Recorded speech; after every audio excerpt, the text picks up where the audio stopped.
How to sign up or log in or create an account of KFC. Hello everyone, welcome back into the channel. In this video today, I'll guide you through the steps on how you can sign up or log into KFC account. Well, you can get the KFC application depending on the region. Here you can see I've downloaded the particular region where I'm from.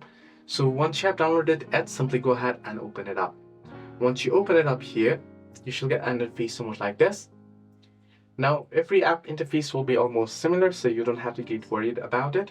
Then it'll ask you to choose your city from your country. So here I'll choose the city that I live in. And once you have choose that here, as you can see, I'll have the location as well. How would you like to receive your order? Whether delivery or self-pick, you can choose that. I'll just choose delivery for now. Then you'll see the sign up option, tap on sign up and enter in your phone number. You'll get the country code by default. So once you get the OTP code, you want to enter it, tap on verify OTP, and once you do so, it'll ask you to enter in your name and other details. You want to enter in the details and you're good to go. This is how you can easily sign up for a KFC account. Hope this video helped. Do like and subscribe.